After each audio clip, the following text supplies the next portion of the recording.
எந்த படைக்கிடா தளபதி? சொரி சரங்கு படைக்கு தளபதியாடா?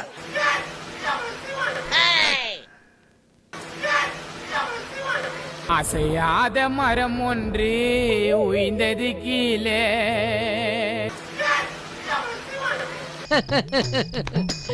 என் மனசுல உள்ள பாரமே குறைஞ்சிருச்சு.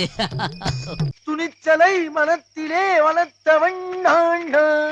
அந்த வகையில் மீண்டும் நம்மோடு இணைந்திருக்கிறார் மூத்த பத்திரிகையாளர் திரு ரங்கராஜ் பாண்டே அவர்கள். இப்ப ஓரதா நிக்கிறதா தெரியலையே, இன்னைக்கு என்ன தீர்மானத்தோட வந்திருக்கான்னு தெரியலடா சாமி. சார், இந்த கரூர் துயர சம்பவத்துக்கு பிறகாக நான் உங்களை இன்னைக்கு தான் பேட்டி எடுக்கிறேன். பிஜேபி ஒரு குழு வந்ததெல்லாம் இப்போ பெரிய விவாதம் ஆயிருக்கிறது. பயமா இருக்கா? இதுக்கப்புறம் இன்னும் பயங்கரமா இருக்கும். நீங்க மணிப்பூருக்கு போனீங்களா? அன்னைக்கெல்லாம் பிஜேபி குழு போட்டிருக்கா? மணிப்பூருக்கு போனீங்களா, இங்க வந்தீங்களேன்னு கேட்டார் இல்லையா சிஎம். ஆமா இல்லையா? அப்ப கள்ளக்குறிச்சிக்கு போனாரா சிஎம்? இங்க போனாரு. மாட்னாடா மானஸ்த. கள்ளக்குறிச்சியில 66, இதோட கூட அதிகம். கள்ளக்குறிச்சி விஷச்சாராய கள்ளச்சாராய வழக்குல அரசின் பிழை.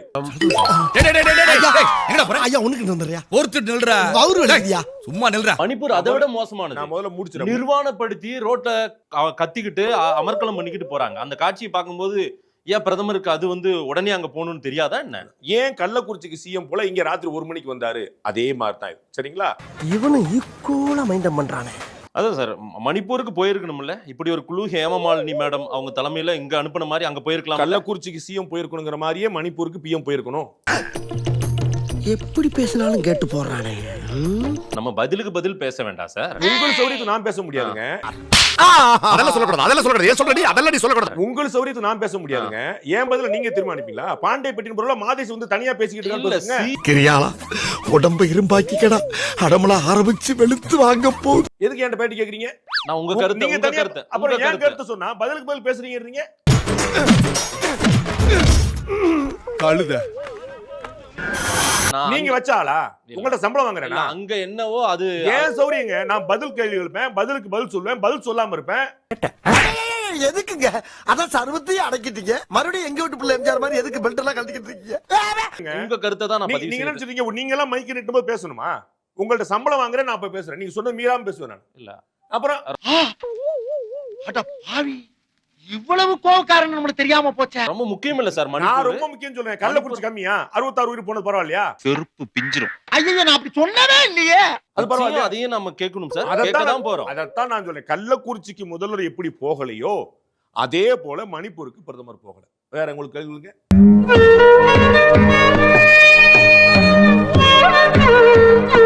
அதே தான் சொல்றேன். நான் இல்லன்னு சொல்லி மணிப்பூருக்கு பிரதமர் போக மாட்டாருன்னு சொன்னேன்னா, போயிருக்க கூடாதுன்னு சொன்னா, போக வேண்டாம்னு சொன்னா. உன்னை யாரு பிரிச்சா? குறுக்க கோடு கிழிச்சா? உங்களுக்கு ஏன் திமுகவுடைய உதாரணமோ திருமாவளவன் உதாரணம் சொன்னா உங்களுக்கு ஏன் பயம் வருது? எனக்கு பயம் இல்ல சார். அப்புறம் ஏன் பதறீங்க? இன்னார்தான் கோபால் சொன்னான்னா பின்னால எதுவும் பிரச்சனை வரும்னு யோசிக்கிறாங்க. இல்ல கோபால், அப்படிதானே? மக்களுடைய கேள்வியை நான் வைக்கிறேன். என்னுடைய பதில நான் சொல்றேன். நீங்க மக்கள் பிரதிநிதி பாஸ். உங்களுக்கு கோடிக்கணக்கான வாசல் உங்க பின்னாடி நிக்கிறாங்க. நீ கிண்டல் பண்ற. இது கிண்டல் இல்ல மாப்ள, நக்கல். உங்க கருத்து தான் கொஞ்சம் இது. என்னை தானே கேக்குறீங்க? நான் தான் சொல்றேன். நான் சொல்றேன் சிஎம் எப்படி போகலையோ அதே மாதிரி பிஎம் போல. ஐயோ, ரொம்ப பாவமா இருக்குங்க உண்மையிலே சார்.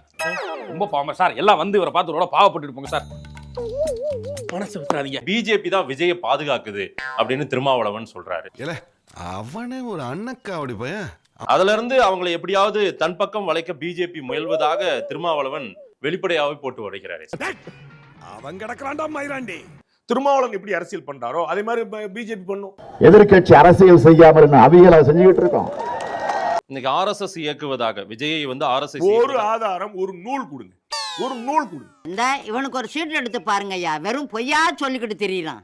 ஏதோ தமிழ்நாட்டு மேல அக்கறை இருக்க மாதிரி இன்னைக்கு ஒரு குழு போட்டு இங்க வந்திருக்கீங்களே அப்படின்னு சந்தேகத்தில். பிஜேபி அரசியல் ஆதாயம் தேட பாக்குமா அப்படின்னா பாக்கும். திருமாவளவன் அவர்களை போலவே.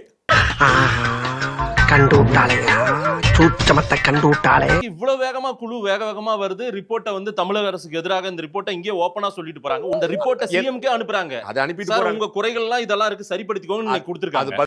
இந்த எதுக்கு தாங்க முடியலன்னு சொன்னியே, விஷம் குடிச்சிட்டு சாவு. அது பொலிட்டிக்கலா செய்யறாங்க. ஆமான்ற அதுக்கு எந்த அதிகாரமும் கிடையாது. நான் முதல் வரி சொல்றேன், மத்தவரி பேசுறேன். உங்களுக்கு புரியுங்களா? நான் கேக்குறேன், ஒரு விசாரணை ஆணையம் தமிழக அரசு அறிவிச்சதுல நீங்க காட்டுங்க அவங்களுடைய வரையறை என்னன்னு. இவ்வளவு அதிகாரமா கேக்குறானே, தப்பா சொன்னா கொன்றுவானோ, பொதுவா சொல்லுவான். நீங்க எனக்கு இப்ப சொல்லணும். சொல்றா என்ன நம்ம பேசுறா ஏதாவது பேசுறா.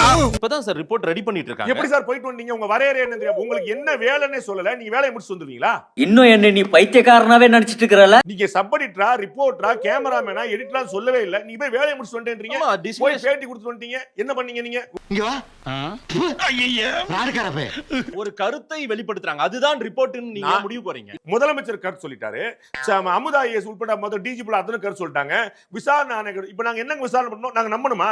என் நெத்திய நல்லா பாருங்க, இதுல கேனப்பைய அப்படின்னு எழுதி இருக்கா இல்ல? அப்ப நான் என்ன இழிச்ச வாயனாடா? முதலமைச்சர் அன்னைக்கு ராத்திரி வந்து பேசுறாரு கரூர்ல. அவர் கை செய்யப்படுவார் எல்லாம் விசாரணை ஆணையத்துக்கு பிறகு என்ன சொன்னீங்க? சூப்பரான பதில். மறுநாள் எதுக்கு தனி வீடியோ? மறுநாள் எதுக்கு பிரஸ் மீட் அதிகாரிகளோடது? அரசியல்ல இதெல்லாம் சாதாரணமாப்பா. இதுக்கு பிச்சை எடுக்கலாம். இந்த ஊர்ல தான் எஃப்ஐஆர் கம்ப்ளைண்ட் யார் கொடுத்திருக்கா தெரியுமா உங்களுக்கு? இந்த கேஸ் 41 இறந்த கம்ப்ளைண்ட் யார் தெரியுமா? Police inspector. நான் கேக்குறேன், போலீஸ் இன்ஸ்பெக்டர் வந்து கம்ப்ளைண்ட் பண்ணிட்டு அவர் எப்படி ஐஓவா மாறுவார்? யார நம்பர்னே தெரியல தாசண்ணா. நல்லா புரியுது. அரசு ஒரு பாயிண்ட், அரசு ஒரு சைடு, தாவேகா ஒரு சைடு. ரெண்டுல யார் பக்கம் தப்பு யார் பக்கம் நியாயம் தான் விசாரிக்கணும். அப்ப நீங்களே வந்து ஒரு தரப்பா அந்த ஒரு சைடா இருந்துட்டு நீங்க எப்படி ஜட்ஜ்மென்ட் சொல்லுவீங்கன்னு கேக்குறேன். நீ கேட்ட ஒவ்வொரு கேள்வி என்ன செருப்பால அடிச்ச மாதிரி இருக்குடா. மாதிரி இல்ல, உண்மையிலே செருப்பால தான். எதிர்க்கட்சி தலைவர் திரு எடப்பாடி பழனிசாமி ரொம்ப சரியா கேக்குறார். நாங்கள் அரசியல்வாதிகள், நாங்க 100 அரசியல் பேசுறோம், கொஞ்சமா நியாயத்தை பேசுங்கன்னு கேக்குறாங்க. அப்ப தமிழக முதலமைச்சர் அமைச்சர் நியாயத்தை பேச மாட்டாங்களா? இந்த ஆணையத்துக்கான அதிகார வரம்பு யார் தீர்மானிப்பா? அதிகாரிகளா வேற யாருமா? அப்ப இவர்கள் தான் வரையறை தீர்மானிப்பார்கள். இவர்கள் முன்னாடியே விளக்கம் கொடுத்துருவாங்க. எப்படி விசாரணை நடக்கும் எதிர்பார்க்கறீங்க? தெரிஞ்சு போச்சுடா. இந்த பிரபஞ்சத்துல உங்க மத்தியில இந்த உசுரை காப்பாத்துறது ரொம்ப சிரமம். இல்ல நீ ஃபைனலா நீதிமன்றம் இல்ல உங்களுக்கு தெரியாது நக்கல்யா அவனுக்கு. வரல. 41 பேர் உயிர் போயிருக்கு. இதுல போயிட்டு அரசியல் அங்க யாரும் உட்கார்ந்து பண்ணிட்டு இருக்க மாட்டாங்க. ஆனா இங்க அரசியல் பண்ணிட்டு பிஜேபி.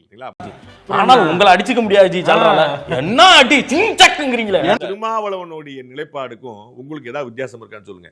நான் வந்து ஒரே ஒரு டவுட் தான் உங்ககிட்ட கேட்கணும். சூப்பர்னே கேளுங்க. சோறு திங்க வேற கேக்குறீங்க. என்ன கேக்குறா? எனக்கு தெரிஞ்சு தமிழ்நாட்டுல பிஜேபி சம்பந்தம் இல்லாத ஒரே ஒரு பிரச்சனை இந்த ஒரு பிரச்சனை தான். மத்த எல்லா பிரச்சனையும் பிஜேபி ஒட்டுமொத்தமா பிஜேபி ஹைஜாக் பண்ணிட்டாங்க.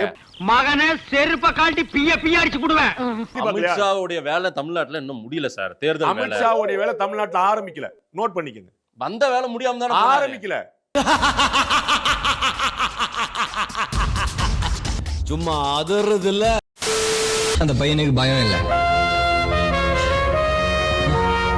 அந்த இனாம்